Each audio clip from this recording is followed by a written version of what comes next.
Hey everybody, I'm Robert Donovan. Welcome to this episode of Tradecraft Solutions. This episode I want to talk about minimalism as a wealth-building strategy. What you're seeing here is stills and footage of various shopping malls. If you want the full-on opposite of minimalism, malls are a perfect example. I heard something once as a kid that has resonated with me at the time and has stuck with me ever since.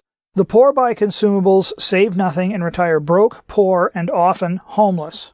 The middle class buy things with debt, spend their savings on interest, and retire to a downgraded lifestyle at 65. The rich buy things that make them more money, save constantly, and retire young, wealthy, and envied by the first two groups. The mindset of malls, and places like them, dutifully reinforced by advertisers and entertainment media, is have it all, have it now. Go to college, get a job, buy a house, buy a car, get married, eat out every chance you get, fill the house with stuff from the mall, fill the car with every conceivable option, produce 1.6 to 2.2 statistically average kids, and if you can't afford it, just finance it on a credit card, and somehow, in the midst of making the payments for all of that, save 15% of your income and retire at 65. I have no problem with the finer things in life. I'm not that kind of minimalist. I don't aspire to lifelong extreme frugality. In fact, I consider that a form of self-torture. If your goal is to die obscenely rich in a big house surrounded by luxury, more power to you. That's called ambition in my book. But there's a right way and a wrong way to go about it. And the buy now, pay later mentality promoted in places like malls is exactly the wrong way. You can't buy things that make you more money if you spend all of it buying things that make bankers, landlords, and merchants money. Following this insane path has 2 or 3 generations drowning in debt, a paycheck away from disaster, and it's caused many people to conclude that capitalism has failed or never worked. Well, I'm here to tell you that capitalism is fine. You can have all the things that I just rattled off a moment ago, and you don't need to start with a lot of money to do it, but you do have to start the right way. Starting right is where the discipline of minimalism comes in. By enabling you to save and invest, it sets you free to build the life you want on your terms, and it is not rocket science.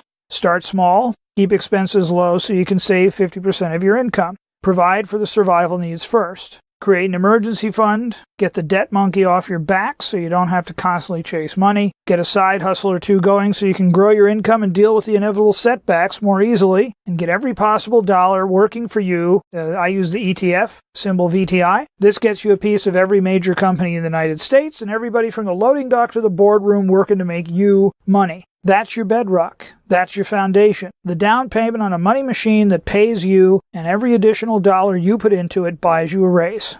If every kid graduating high school did that, we could end poverty in a generation.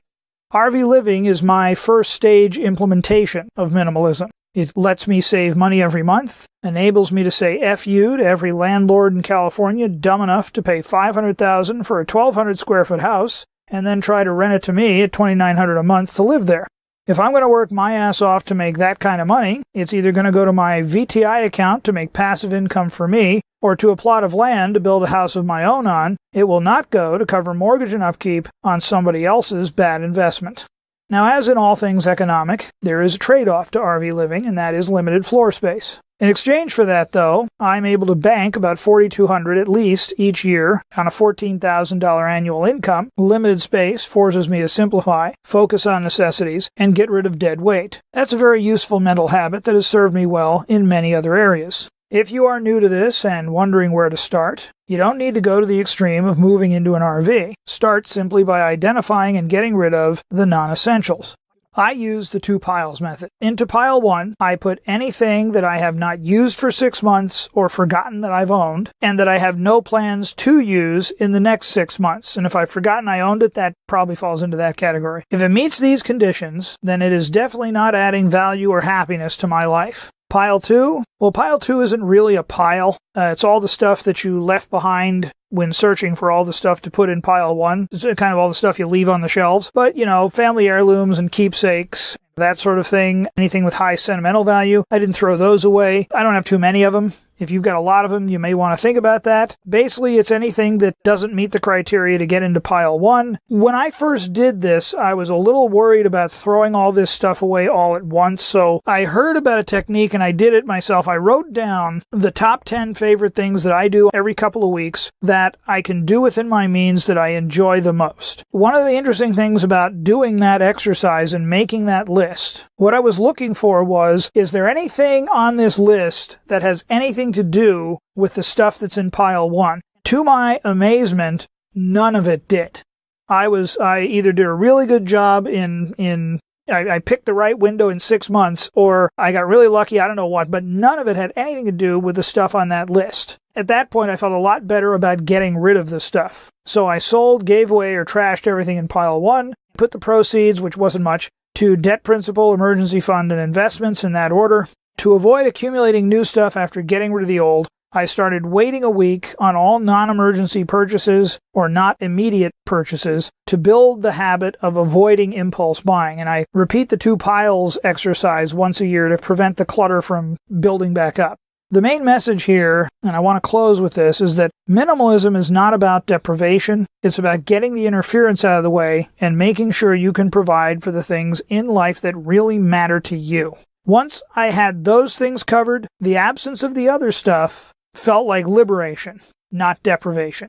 Hope you found this useful or interesting. Thanks a lot for watching. If you did find this video interesting or useful and would like to see more content like this, please comment, like, and subscribe. If you subscribe, be sure to click the bell icon so you'll be notified whenever any new videos are uploaded. Welcome to any new subscribers who may have joined us since the last video. And until next time, may the balance of your day be awesome.